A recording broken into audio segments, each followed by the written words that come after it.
Raven by Edgar Allan Poe. Oh yeah, sorry. So what did we get from the title? It's gonna be about a raven. It's gonna be like more on the dark side of the poems.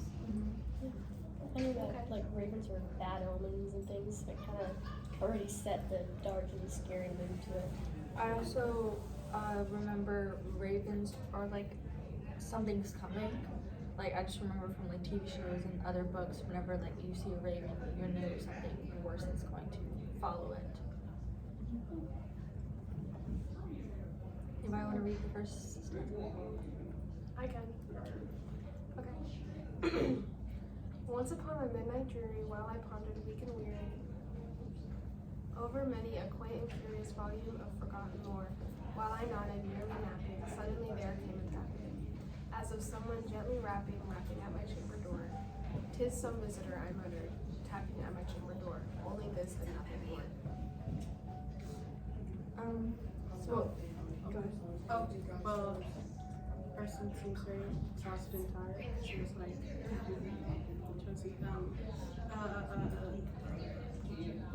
weeping and weary, and like, yeah, okay, exhausted. Okay. From the first line, it immediately went to really gloomy, and also the rhyme scheme, weary. Oh, never mind. Wait. Anyways, yeah, the rhyme scheme is apparent in the first stanza. Yeah. I noted with the line nodded nearly napping, it kind of mimics the sound of him like beginning to fall asleep.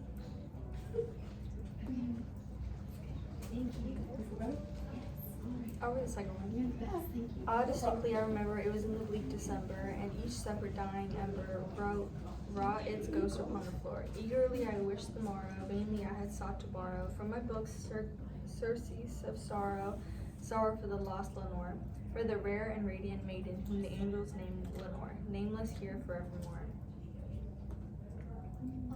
I guess it was kind of just, for me, all I got from this was like he was talking about like a lost love or just a lost connection with sorrow for the lost Lenore, and he must have held this woman really high. Like, the angels calling her, like it holds her in higher regard, so it means like he cared about her.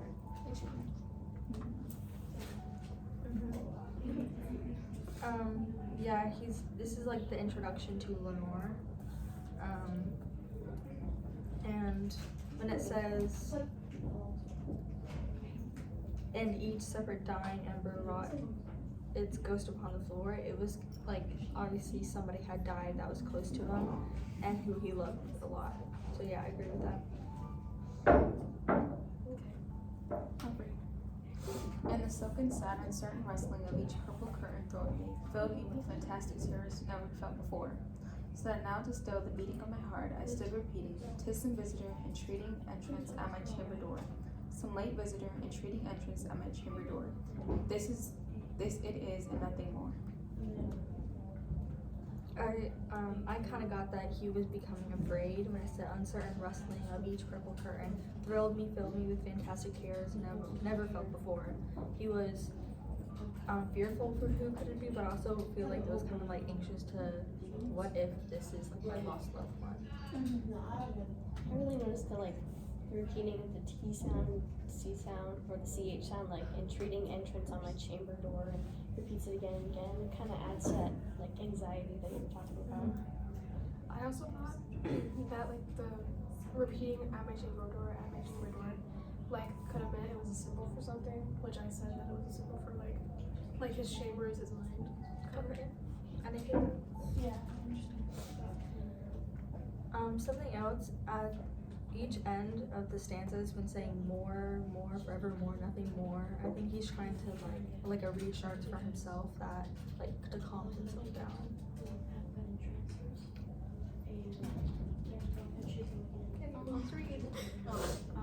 I will.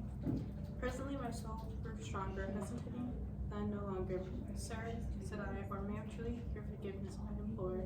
But the fact is I was napping and so gently you came, rapping? So finally he came tapping at my chamber door. The eye scares, right? I'm sorry. Was sure I heard you, here I opened the wide door, darkness there, and nothing more. I kind of just think there's like a psychotic break kind of because he's thinking that he hears a bunch of random noises and he sees nothing. It's completely dark. So it's kind of like when you're by yourself at your house and that paranoia, every little sound is something. Yeah. But It's like a build-up. Yeah. I find it weird how he was kind of like, at first, because the last paragraph, it seemed like he was kind of like ignoring it. Like, oh, it's just some visitor, I'll just like pass it off. And he's like, oh, I'm sorry, I'm gonna come to the door. If that makes sense. I think he's like starting to like wake up here because he's like he's starting to wake up from his sleep and it's like, okay, sorry to whoever's at the door, and then he wakes it up and he's like, okay, nobody's here, something's wrong with me.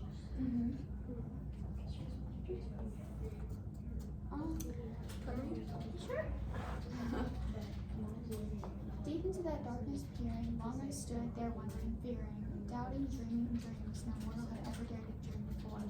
Before the silence was unbroken and the stillness gave no token, and the only words there spoken was whispered word, Lenore. This I whispered, and an echo murmured back the word, Lenore. Merely this and nothing more. I kind of see that was like.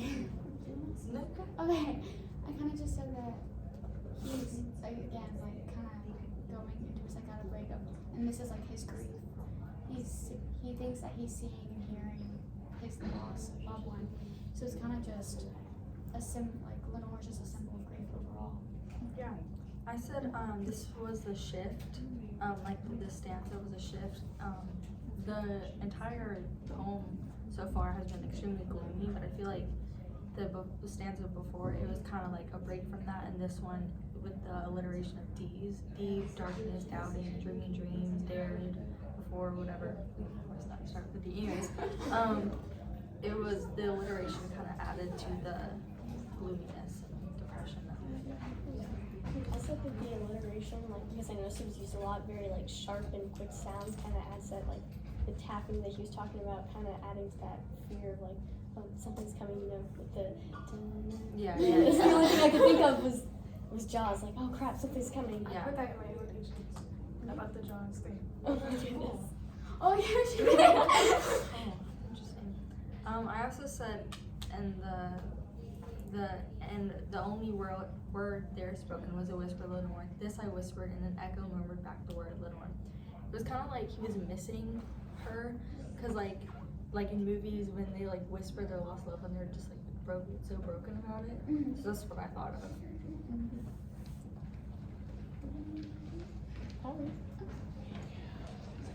Back into the chamber turning, all my soul without me burning. Soon again I heard a tapping somewhat louder than before. Surely, I said, surely that is something at my window lattice. Let me see then what we're at is, and this mystery explore. Let my heart be still a moment, and this mystery explore. 'Tis the wind and nothing more. I said that he's like he's building like more confidence now. Instead of just being like anxious and like scared the whole time, he's kind of starting to like feel a little bit more comfortable. Yeah, that's kind of what I noticed. Like I noticed that it gets to like a point of insanity, and then it goes back to normal. There's nothing there. I'm just thinking, and then it goes back to, well, there could be something there. Yeah, I noticed that too. I said this is like where the audience or the readers are watching him like to the point of insanity, Yeah. because he can't find anything and he's getting tired of the tapping and that reminder that something's there, but he can't pinpoint it exactly.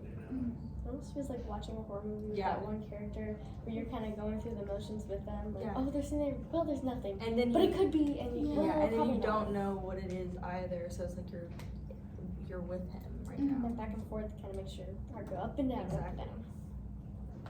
I'll read the next one. Open here I flung the shutter, when with many a flirt and flutter, in there stepped a stately raven of the saintly days of yore. Not the least obeisance made he, not a minute stopped or stayed he, but with mien of lord or lady perched above my chamber door, perched upon a bust or palace just above my chamber door. Perched and sat and nothing more. You said that the raven here like represents like how his grief is kind of crowding like his thoughts and like it rides on his insanity because the raven is sitting on the goddess of wisdom. Yeah. Well, like going off of how I thought like the chamber was like the mind or whatever, I said the same thing. Like the raven was like thought, like unwanted thoughts, just like coming and just sitting there and he can't get over it over it.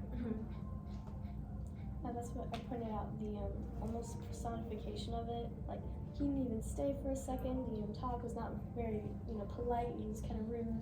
To personify it, kind of to talk about his insanity. I can read the next one. Then this ebony bird, oh my god, my throat. Sorry.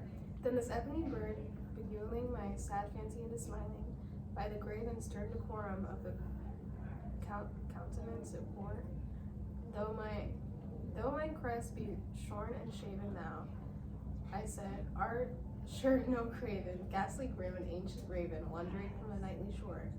Tell me what thy lordly name is on night's shore. Quoth the raven nevermore.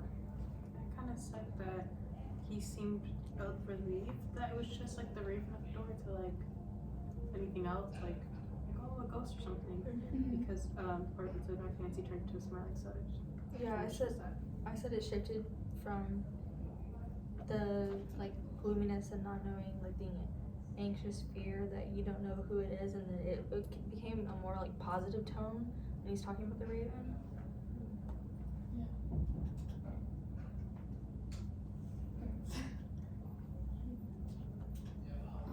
I'll read the next one. And much I marvel at this ungainly fowl to hear it course so plainly, though its answer little meaning, little relevancy bore. For we cannot help agreeing that no living human being ever yet blessed with seeing the bird above his chamber door, bird or beast upon the sculptured bust above its chamber door, with such a name as Nevermore. I think one thing we forgot to point out was when it said quote the raven nevermore in the before sentence was the raven saying nevermore. Yeah. I think, and I think that kind of like poked the speaker's heart because his love for Lenore, and he can't be with Lenore anymore, so it's kind of like I'm your reminder that you can never be with Lenore anymore. Yeah. Well, for the one that you just read, I said like with all the symbols that I was thinking of, like hearing his thoughts like talk, I guess, or like he's facing them blatantly now, and he's like not shocked, but like kind of like in denial almost that it's happening because he wants to see Lenore and he can't anymore. So. I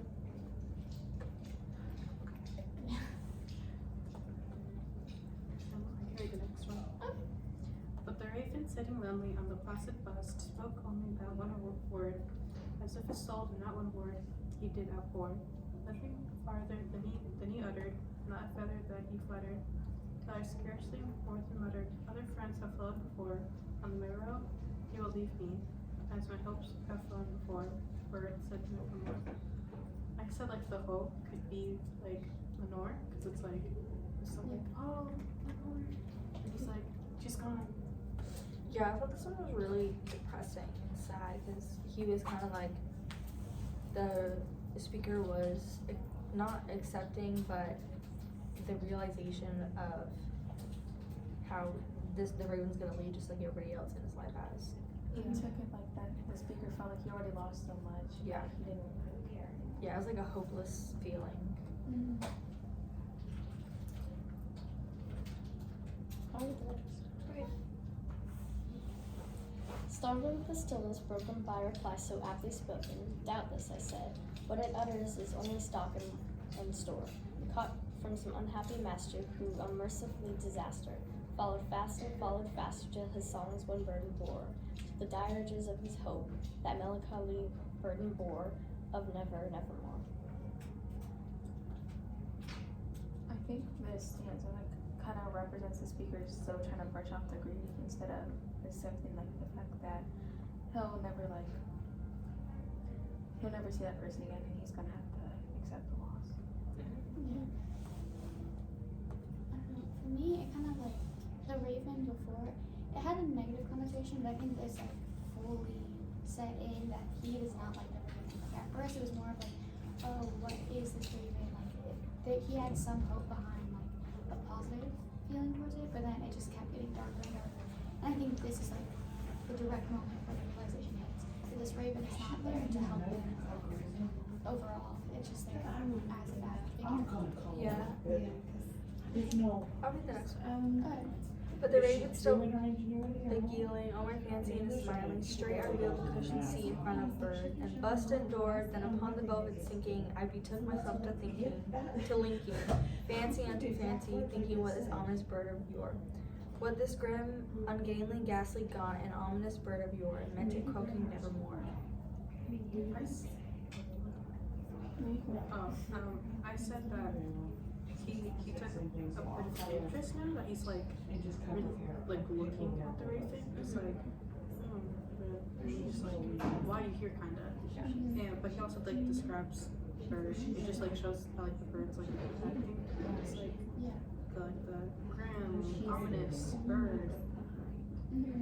I said using words like, the repetitive, grim, ungainly, ghastly, gaunt, and ominous, like kind of building up his hatred for this bird. Like, oh gosh, it's so terrible and awful, and keep going and going, and as a build up with how much he hates them.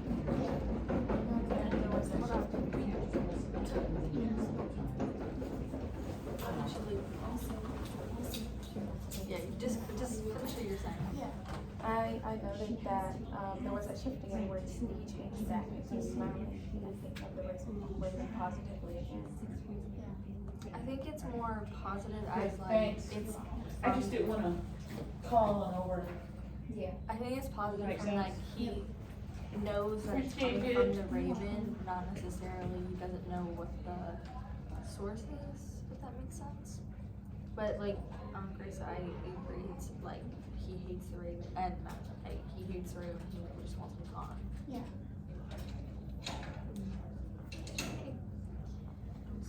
Okay. This I sat engaged in guessing, but no syllable expressing, to the bow whose fiery eyes now burning to my bossom's core. This and more I sat divining, with my head at peace reclining on the cushion's velvet lining that the lamp floated o'er.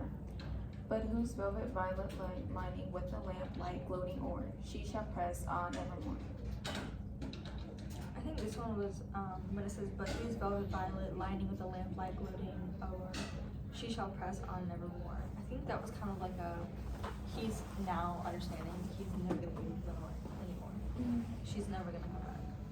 I said that like the cushion kind of like symbolized like his like reality versus obviously what's in his mind and thoughts. Like he's in grasp with reality and he's starting to like really understand it kind of, but like he's still in denial. But Yeah, he's like going back and forth. Yeah, I agree. For me, I said for the fowl whose fiery eyes now burdens my bosom's core. I think that's like the connection between him and the raven. It's symbolizing like the raven isn't actually a literal figure, it's a figure within his own self. So it's like like he's seeing it as his grief, his darkness, everything that's bad. That's what that's representing. So, I see that. I'll read the next one. okay. Then methought the air grew dense, perfumed from an unseen censer, swung by seraphim, whose footfalls tinkled on the tufted floor. Wretch, I cried, thy God hath lent thee, by these angels he hath sent thee, respite, and depend from thy memories of Lenore.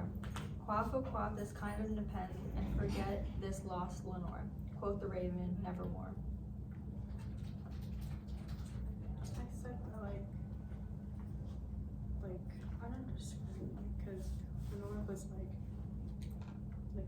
focused like I don't like he's like I'm sorry I'm using like a lot. Lenore's brought like back up kind of like he's more like thinking focusing about it rather than like the raven. So I like kind of something like that, and then that's really Well, I said like, obviously I feel like he's like hallucinating now because he's in so much denial, and I think like him talking about like God and angels and stuff, I think that kind of emphasizes like how helpless he feels right now. Like he really feels like he can't do anything for himself to help him get better. Yeah, when he said respite, and he penned from thy memories of Lenore, he was tired of being reminded of Lenore, and he just wanted the suffering to go away, however it can go away. I can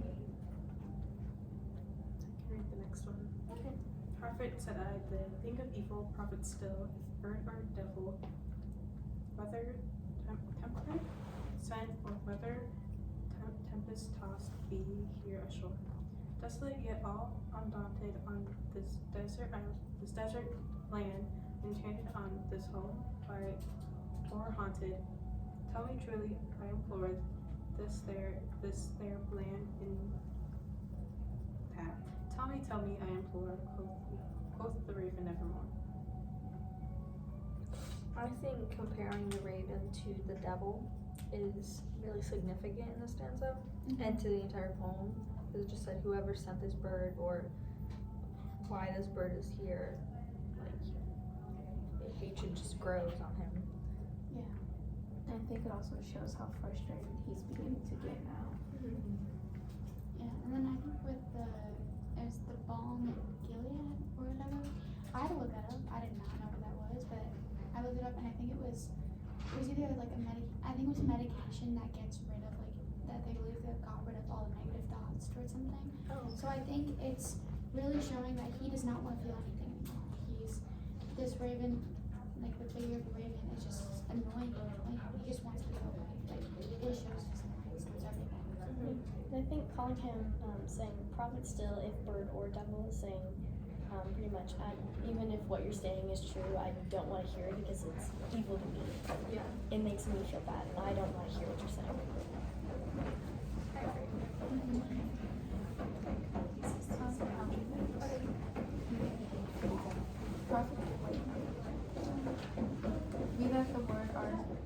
Be that word our sign of parting, bird of friend, I shrieked upstarting. Get thee back into the Thameset and the night's Plutonian shore. Leave no black plume as a token of that lie thy soul hath spoken. Leave my loneliness unbroken. Quit the bust above my door. Take thy break from out my heart, and take thy from off my door. Quoth the raven nevermore. I think the speaker is just wanting the raven to go away, even if that means he's going to live with the grief and like leave my loneliness unbroken. Even if he has to be lonely forever, live with that grief, he doesn't care. He just wants the reminder of Lenore to go away. Yeah, I don't know. I took it more as with the raven being the sense of like sadness or whatever. So I think that he wants the raven to go away so that he just feels a sense of like numbness. Because all of his emotions got like irritated by this raven. So if the raven just went away, he would go back to like the numb, just like sleep, eat, and go back to sleep again, like that lifestyle, rather than feeling this immense emotion for no reason other than loss.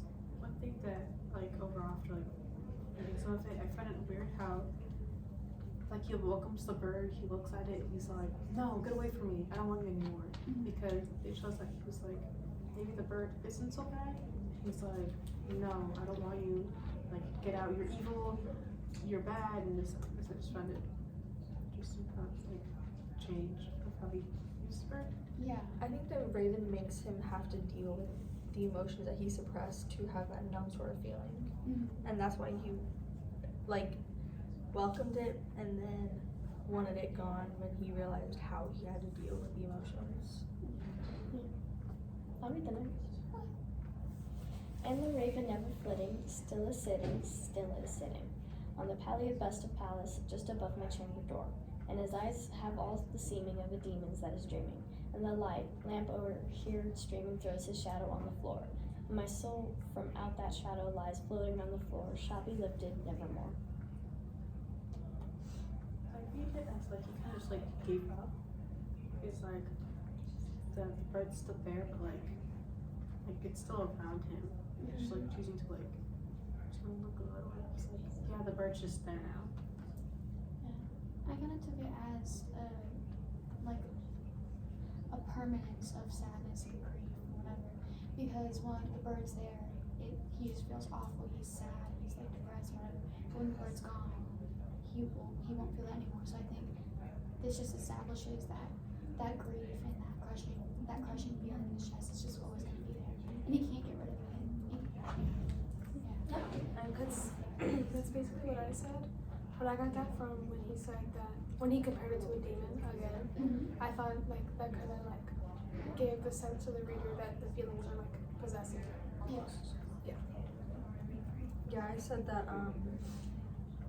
I think this connects to the theme of like, because he refuses to accept or deal with his grief and his emotions, that the raven will always be there. I feel like the raven will only go when he deals with the emotions. Yeah. And I think that, like I said, connects to the theme of, you cannot let grief and sorrow take over the rest of your life, or you will only suffer in the future like he is now.